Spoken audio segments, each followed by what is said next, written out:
Ecorama, émission spéciale en direct sur Boursorama. C'est aujourd'hui qu'a lieu ce débat de l'entre-deux tours tant attendu entre Marine Le Pen et Emmanuel Macron. Bonjour Franck Alizio. Bonjour. Vous êtes porte-parole du Rassemblement national. Donc c'est le match retour aujourd'hui, ce soir. Elle joue gros sur ce débat. Ils jouent tous les deux. Ils jouent tous les deux parce que s'il y a un match retour, c'est vrai que les Français ont voulu ce match retour. Ça veut dire que les Français peut-être se posent des questions sur leur choix d'il y a 5 ans. Donc ils veulent retrouver les mêmes, probablement pour faire un autre choix. Sinon Marine Le Pen ne serait pas là ce soir. Et puis c'est deux candidats différents. D'un côté vous avez il y a 5 ans un jeune premier qui est arrivé, qui nous a expliqué qu'il était le nouveau monde. Maintenant il est définitivement la queue de comète de l'ancien monde. C'est un président sortant avec un bilan et donc avec un passif. Et de l'autre côté vous avez une candidate qui pendant 5 ans en étant leader de l'opposition a appris, a été au contact des Français, travaille sur des thématiques qui se sont imposées pendant cette campagne mais qui étaient les siennes depuis 5 ans, comme le pouvoir d'achat. Ouais. Quand je dis qu'elle joue gros, c'est parce qu'il y a ce ratage de 2017 qui est encore dans les mémoires et parce qu'elle a du retard aussi dans les sondages. C'est pour ça qu'il y a de la pression sur les deux, peut-être un peu plus pour elle aussi de ce point de vue-là. Oui, nous sommes challengers, mais l'idée, c'est que elle vient avec une idée simple, c'est-à-dire expliquer, exposer, décrire aux Français la présidente qu'elle sera et ce qu'elle fera. Voilà. Et l'être est aussi important lorsqu'on parle de la présidente de la République que le faire. Comment elle s'est préparée, Marine Le Pen, depuis 48 heures? Il y a eu des sparring partners, des débats à blanc. Comment ça s'est fait? Elle s'est isolée avec des conseillers? Comment ça se passe dans la coulisse? Elle a pris sûrement le temps, elle a pris sûrement les 48 dernières heures. Et le week-end de Pâques, c'est bien tombé pour y réfléchir. Mais en réalité, un débat comme le débat d'entre-deux tours d'une présidentielle, ça se prépare pendant plusieurs années. En réalité, sur les 5 dernières années, elle l'a préparé. Elle l'a préparé en étant au contact des gens, elle a préparé en ressentant les choses, elle a préparé en regardant ce que le président sortant a fait durant 5 ans. Donc un débat comme ça se prépare en réalité depuis très longtemps et quand vous arrivez le jour J, c'est tout ce travail pendant plusieurs années qui est mis Mais sans arriver aussi cramée comme elle l'avait été à l'époque, elle l'avait dit d'ailleurs en 2017, elle était arrivée sur les rotules. Oui, cette fois-ci on l'a économisé et on a fait en sorte qu'elle prenne le temps. Encore une fois, je vous dis, le week-end de Pâques, il vient tomber. Elle se devra d'être précise, de rassurer aussi, cette idée de rassurer sur son projet. Oui, rassurer. C'est pour ça que je vous dis, son but, c'est voilà, quelle présidente je serai et qu'est-ce que je ferai. À la fois son projet et à la fois sa manière de présider. C'est ça qui rassurera les Français. C'est tout simplement sortir notre projet et sortir la candidate de... C'est plus que la caricature, des caricatures qui sont faites, en particulier ces derniers jours. Mais là, il n'y aura que les faits. Est-ce que ce débat peut changer la donne, encore une fois, parce qu'elle accuse aujourd'hui entre 7, 8, 10, 12 points de retard sur Emmanuel Macron. On a 4 jours du scrutin. Il y avait ce sondage OpinionWay qui montre que 14% des Français attendent ce débat pour décider quel candidat ils choisiront dimanche. Ce n'est que 14%. Vous me dites 14% un corps électoral de... 14%, c'est déjà important, ça peut plusieurs millions, ça peut changer les choses, puisqu'on parle aussi de ceux qui potentiellement se sont abstenus au premier tour et pourraient voter au second tour. On est, selon les sondages, autour de 45, 46, certains 47. Donc non, évidemment, ça peut déclencher une dynamique. Ça peut éclaircir beaucoup de choses et donc faire basculer beaucoup d'hésitants, déterminer beaucoup d'électeurs. C'est un game changer pour vous? Parce que historiquement, ça l'a rarement été. Ou alors dans l'autre sens, on pense notamment à 2017. C'est vecteur de dynamique. Je ne pense pas qu'un débat décide de tout, mais encore une fois, un débat peut éclaircir beaucoup de choses, peut déclencher une dynamique positive ou négative. Donc, ça ne fait pas tout, mais ça fait beaucoup. L'objectif numéro 1, si on devait le résumer ainsi pour Marine Le Pen, c'est d'être crédible. Rassurer, être crédible, c'est ça les maîtres mots? Expliquer son projet, ses grandes lignes, ce qu'elle fera concrètement, de manière à évacuer toute peur suscitée par des caricatures, celles de nos adversaires. Tout en montrant les divergences qu'il y a entre deux projets qui sont radicalement différents. Ah ben évidemment, et puis on parle toujours de Marine Le Pen, il y a quelqu'un en face, il y a un président sortant, qui lui devra s'expliquer à la fois sur un projet, qui n'est pas très clair, parce qu'il n'a eu que quelques jours de campagne, il n'a pas voulu faire campagne, donc il n'a pas eu le temps de l'exposer, son projet, et également un bilan. Donc, il y a aussi, ils seront deux sur le plateau. Ouais. Sur les questions économiques, Franck Adizio, quand on écoute le MEDEF ou la CPME, tous deux mettent en garde, à la fois les grandes entreprises, les PME, mettent en garde contre le programme de Marine Le Pen. Donc, le patronat qui est réticent, et on a la CFDT, la CGT qui alerte sur les dangers de Marine Le Pen, dangers pour les travailleurs, nous disent-ils. Des partenaires sociaux qui disent la même chose, patronat et syndicats, c'est assez rare. Est-ce que cette forte défiance des acteurs économiques, est-ce que ça ne vous interpelle pas ? Non, c'est pas rare. C'est une figure imposée. Non, alors que le programme a quand même évolué en 5 ans. Bah oui, mais manifestement, ils ne l'ont pas lu. C'est bien la preuve qu'ils font des figures imposées et que c'est pas du tout. Enfin, ils n'ont pas lu le programme. Nous, quand Marine Le Pen a été reçue par toutes ces organisations, notamment la CPE, le MEDEF, elle a été très bien reçue. Elle a été entendue. La manière dont elle a exposé son projet, manifestement, en particulier à la CPME, ne déplaisait pas. Elle répondait à beaucoup de leurs préoccupations. Donc c'est pour ça que je vous dis, ce sont des postures politiques d'entre-deux tours. Et j'espère qu'ils l'ont fait, s'ils lisaient le projet, ils verraient bien que c'est un projet pro-entreprise. Alors évidemment, c'est plutôt sur les TPE et les PME, mais un politique, c'est fait pour aider ceux qui créent de l'emploi et de la richesse. Eh bien, ceux qui créent de l'emploi et de la richesse dans notre pays, ce sont les TPE et les PME. Lorsque vous voulez supprimer, c'est ce que propose Marine, la CFE, ça change la vie pour nos indépendants, nos artisans, cotisation foncière, nos commerçants. C'est sur le foncier, en fait. Cotisation foncière des entreprises, tout à fait. L'ancienne taxe professionnelle, on va dire. Oui. Et ça change la vie pour nos entrepreneurs, nos indépendants. C'est l'impôt de production le plus injuste et le plus débile. Voilà. Donc, rien que ça change la vie de nos TPE et nos PME. La manière dont on propose, par exemple, d'augmenter les salaires, c'est-à-dire pas de contraintes, pas d'augmentation brutale du SMIC qui mettrait en danger nos PME, mais plutôt un donnant-gagnant et un gagnant-gagnant en proposant aux entreprises qui augmenteraient leur salaire de 10% de ne pas payer de charges patronales sur ces 10% d'augmentation. Eh bien, c'est incitatif et je vous le dis, en privé, beaucoup de chefs d'entreprise nous ont dit oui, c'est la bonne solution parce que c'est une incitation. Mais c'est au bon vouloir. C'est au bon vouloir. Mais oui, mais c'est une vraie incitation à augmenter le pouvoir d'achat des salariés et en même temps, il n'y a pas de contrainte, donc il n'y a pas de risque pour nos PME. Pour celles et ceux qui disent avoir peur du programme de Marine Le Pen, notamment un Frexit caché, un bras de fer avec l'Union européenne et Bruxelles sur beaucoup de sujets, qu'est-ce que vous leur répondez ? L'Union européenne, ce sont des États. Ce sont des États qui discutent entre eux. C'est une organisation interétatique. Donc, lorsque la France décide de faire évoluer sa politique européenne, eh bien, elle en discute avec les partenaires. Et ce que l'on veut, c'est changer l'Europe de l'intérieur. Revenir à des principes comme par exemple qui sont gagnants pour tout le monde en économie. D'ailleurs, l'Union européenne est la seule qui ne l'applique pas. C'est la préférence communautaire, par exemple. Privilégier nos produits et nos entreprises européennes et protéger un minimum notre marché par rapport à d'autres. Mais l'idée de vouloir faire changer les règles de l'intérieur, quitte à aller au bras de fer, quitte à menacer de sortir si on ne s'entend pas. Comment on fait si on n'arrive pas à s'entendre avec des partenaires ? On claque la porte ou finalement on rentre dans le rang ? Lorsque la deuxième puissance économique de l'Union européenne et la première puissance militaire et un État fondateur de l'Union européenne veut discuter, il arrive à discuter. L'histoire de l'Union européenne, c'est 50 ans de discussion avec tous ces États.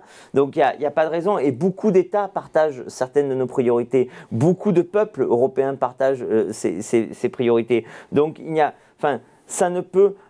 Sondage après sondage, étude d'opinion après étude d'opinion, on voit bien que les Européens en général, les Français en particulier, ne veulent pas sortir de l'Union européenne, mais veulent une Europe des nations, c'est-à-dire une Europe où les États et les peuples ont davantage leur mot à dire. Mais si les partenaires européens ne veulent pas écouter Marine Le Pen, elle va jusqu'où? C'est une négociation. Dans une négociation, on gagne toujours.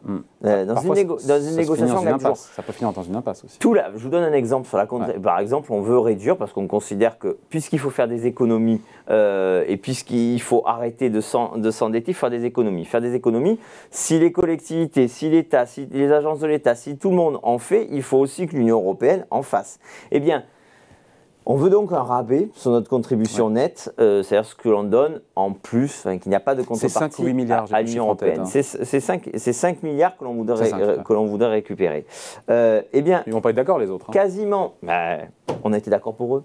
C'est-à-dire que quasiment tous les États membres de l'Union européenne ont eu un rabais à un moment ou à un autre. Le dernier en date, c'est les Pays-Bas. Qui, lors de la négociation du plan de relance, ont divisé par 2, et ça a été accepté, divisé par 2 leur contribution à l'Union européenne. Donc oui, c'est des négociations, mais quand vous êtes dans Elles ont déjà été votées, les contributions françaises à l'Union européenne jusqu'en 2027. Les Pays-Bas ont négocié en cours de contrat, j'allais dire, en cours de budget, ce qui est bien la preuve que l'on peut négocier en cours de budget. Beaucoup de mesures, Franck Alizio, de pouvoir d'achat chez Marine Le Pen. On l'a dit, exonération des cotisations patronales pour financer des hausses de salaire, baisse de la TVA sur les carburants, l'électricité, le gaz, retraite à 60 ans pour les carrières longues. À ceux qui disent que Marine Le Pen promet beaucoup et que ça va coûter tout ça très cher, est-ce qu'elle pourra vraiment tenir toutes ces promesses? Tout cela est budgété. Il y a d'un côté 68 milliards d'impôts en moins, de dépenses et d'investissements nous dit 120 milliards et pas 68. L'Institut Montaigne a ces chiffres, nous avons les notes. L'Institut Montaigne est proche du pouvoir, est proche d'Emmanuel Macron, et le dirigeant de l'Institut Montaigne est proche d'Emmanuel Macron. À un moment donné, oui, comme arbitre, on a connu mieux. J'avais l'IFRAP hier. Je vous explique. L'Institut Montaigne, je ne sais pas ce qui est l'IFRAP, mais l'Institut Montaigne, en 2017... Agnès Verdier-Molinier, vous ne connaissez pas? Évidemment. En 2017... Elle était là hier, elle disait plus ou moins la même chose. L'Institut Montaigne, en 2017, je ne sais pas pour ce qui est de l'IFRAP, avait calculé que le projet d'Emmanuel Macron était à l'équilibre. On en est à 600 milliards de dettes. Donc le moins qu'on puisse dire, c'est que l'Institut Montaigne... Il y a une crise sanitaire aussi, il y a comme une crise sanitaire aussi. Oui, 400 milliards de dettes si on sort la crise sanitaire, c'était les décomptes de la Cour des comptes. Donc voilà, ce que je veux dire, c'est il y a 68 milliards, c'est 68 milliards. De l'autre côté, il y a des économies. Donc voilà, je veux dire, il n'y a pas de... Ce projet est financé. Et puis, le sortant est, je vous le répète, à 400 milliards. Même avant le Covid, on avait déjà franchi les 100 milliards de déficit par an. Cette gestion a été calamiteuse. Nous avons tout budgété, nous avons de véritables économies. Il n'y a pas de vache sacrée en économie. On fera des économies sur le train de vie de l'État, on fera des économies, on fera une véritable lutte contre la fraude, toutes les fraudes, et on fera des économies sur l'immigration. Bien, tout ça, ce sont des dizaines de milliards d'économies, et pour la première fois, il y aura de véritables économies là où il faut en faire dans ce pays. Sur la retraite à 60 ans, pour les gens qui ont cotisé 40 annuités en commençant à travailler avant 20 ans, c'est ça la règle, mais pour les autres, on reste sur 62 ans. Tout à fait. Donc voilà, donc le système actuel est le bon. Alors que le projet d'Emmanuel Macron veut aller à 65 ans. 64 ans, il a bougé. Non, on ne sait pas. Au final, il a dit c'est une étape. Il a dit 64 ans, c'est une étape, c'est 2027 et 2030, ça sera quand même 65 ans. Donc le but de sa réforme, c'est quand même 65 ans. Et la réforme Touraine va jusqu'à 43 annuités pour une retraite pleine, alors que nous sommes à 42 annuités. Donc le système actuel n'est pas tout à fait le bon. On l'assouplit quand même parce qu'on considère que la retraite des Français ne doit pas être la seule et unique variable d'ajustement budgétaire dans ce pays. Je vous l'ai dit, il y a beaucoup d'économies à faire. Nous, on préfère sanctuariser. C'est un coût de 10 milliards. C'est un coût de un petit peu moins de 10 milliards. Moins de 10 milliards. Pour vous donner un exemple, les agences de l'État aujourd'hui, il y a 1200 agences de l'État, dont par exemple les ARS, c'est 80 milliards de budget chaque année. Eh bien, nous, on propose de faire 10 milliards d'économies sur ces ARS. 10 milliards d'économies, n'importe quelle entreprise arrive à faire 10% d'économies, eh bien, ça fait 8 milliards d'économies. Donc voilà, on serait à 10% d'économies sur le train de vie de ces agences de l'État. Et rien que ça permettrait de financer cette réforme des retraites. Franck Alizio, donc pour ceux qui ont commencé à travailler tôt, ils pourront partir à 60 ans s'ils ont cotisé 40 annuités. Mais pour les femmes, pour les précaires, pour les employés en situation de pénibilité, pour le coup, vous ne changez rien? 9 fois sur 10, c'est les mêmes. 9 fois sur 10 un travail pénible. 9 fois sur 10 ceux qui sont dans une situation de précarité ont commencé à travailler très tôt. Donc en réalité, ça répond à la question de la pénibilité du travail, ça répond à la question de la précarité, parce que justement, ce sont des personnes qui ont commencé à travailler avant 20 ans. Bon, un petit mot des baisses d'impôts, notamment pour les jeunes, exonérations d'impôts sur le revenu pour les moins de 30 ans, qui pourraient être manifestement retoquées par le Conseil constitutionnel pour rupture d'égalité devant l'impôt. Et pareil d'ailleurs aussi pour les cotisations patronales, pour leur suppression, pour les patrons qui augmentent les salariés de 10%. Est-ce que vous admettez que ce sont des épées de Damoclès qui pourraient potentiellement rendre caduques ces deux promesses ? Alors, sur les baisses de charges patronales, évidemment que non. Ça fait des années que dans ce pays, on procède à des baisses de charges patronales. On les fait en fonction de toute une série de critères. Notre critère est tout aussi valable que les autres. Il y a eu des dizaines de baisses de charges patronales ciblées. Celle-ci est ciblée. Enfin, on a vu que le Conseil constitutionnel avait retoqué la taxe d'habitation, la baisse de la taxe d'habitation, la suppression d'Emmanuel Macron. C'était pour 80% des Français. Le Conseil constitutionnel a dit rupture d'égalité devant l'impôt, il faut que ce soit supprimé pour tout le monde. Ça n'a rien à voir avec la baisse des charges patronales. Là, vous répondez sur l'exonération des jeunes des moins de 30 ans. Eh bien, nous expliquerons et nous défendrons juridiquement que les moins de 30 ans, que ceux qui se lancent, la particularité juridique, puisque c'est à situation égale, situation fiscale égale, eh bien, à moins de 30 ans, lorsqu'on démarre dans la vie, lorsqu'on met le pied à l'étrier dans la vie, eh bien, on a un petit coup de pouce en matière de fiscalité pour commencer. On ne se résout pas à ce qu'il y ait des dizaines de milliers de jeunes que l'on a formés, qui sont talentueux et qui partent démarrer leur carrière et donc enrichir des économies et des États alors qu'ils pourraient le faire en France.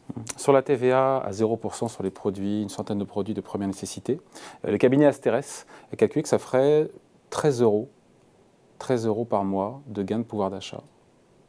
Oui, bien, comment dire, c'est pas décevant, c'est pas décevant. Ça peut changer la vie de ceux qui sont touchés par cette mesure, parce que pour le coup, c'est une mesure d'urgence. C'est même pas 13 euros par an. C'est une mesure d'urgence sociale et fiscale.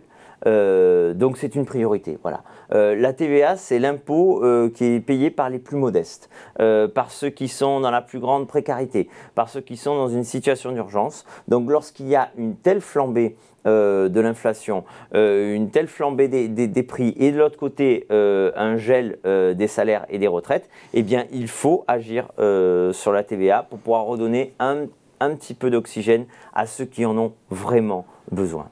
À ceux qui ont encore un doute sur le sérieux budgétaire du programme économique, à savoir beaucoup de dépenses, peut-être plus, l'Institut Montagnier et d'autres ont dit que c'était plus que votre chiffrage à 68 milliards, et même sur les économies. On pourrait aussi dire ça d'autres candidats, d'ailleurs aussi, la question s'est posée, mais dans une moindre mesure, quand on écoute hier l'IFRAP, d'Agnès Verdier-Bonnier, que vous connaissez, elle disait qu'il y avait plus d'écart, encore une fois, entre ce qui était attendu chez Marine Le Pen que chez Emmanuel Macron.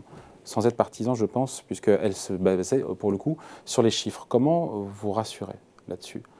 En disant que les économies sont peut-être moindres que ce que vous avez anticipé, notamment sur la fraude sociale. On imagine toujours qu'il y a un trésor caché sur la fraude sociale, la fraude fiscale. Il y a déjà beaucoup de choses qui sont faites par Bercy. Non, du data mining, non, c'est insuffisant. Non, par exemple, ça rapporte combien la fraude fiscale chaque année ? La carte vitale biométrique, par exemple, n'a jamais été faite. Il n'y a pas un véritable FBI de la fraude sociale qui a été fait. Non, on l'a vu avec les différentes études qui ont été faites, les différents rapports, notamment du Sénat. Il reste énormément à faire en matière de fraude sociale, de fraude fiscale, de toutes les fraudes aussi. Puisqu'il y a toute une quantité de fraudes, et lorsque vous fraudez, c'est aux plus modestes que vous le prenez, c'est aux contribuables. Donc non, honnêtement, nous sommes sur un projet qui a été budgété, qui est sérieux, qui a vocation aussi à relancer la croissance dans notre pays, à redonner une croissance forte, saine, durable dans notre pays. Et c'est cette croissance qui permettra aussi de stabiliser notre dette et de réduire notre déficit. Si vous ne relancez pas notre économie, si vous ne redonnez pas les moyens de consommer et d'investir aux Français et à nos entreprises, alors rien ne sera possible et vous continuerez à avoir des dettes et des déficits. C'est un cercle vertueux. Mais il y aura toujours des déficits. C'est un cercle vertueux qu'il faut réenclencher. Il y aura toujours avec des de la déficits. croissance, il y aura moins de déficits et moins de dettes. Qui finance ces déficits aujourd'hui? Vous le savez, pendant la crise sanitaire, qui a financé ces déficits? C'est la Banque centrale européenne qui a émis de la monnaie pour acheter notamment, et pas seulement en France, des titres souverains de la dette publique française, allemande, espagnole, italienne. La BCE nous dit quoi? D'ici l'été, je n'achète plus. Donc qui va devoir acheter? Les investisseurs internationaux, les investisseurs étrangers. Et qu'est-ce qu'on voit déjà sur les marchés? Les taux d'intérêt ont déjà remonté. Je ne fais pas le lien spécialement avec Marine Le Pen parce que j'avoue, c'est un mouvement qui est mondial parce que la Réserve fédérale américaine, qu'on explique largement ici tous les jours, remonte ses taux d'intérêt et a annoncé, parce qu'il y a de l'inflation, sortir encore une fois de ces politiques monétaires accommodantes.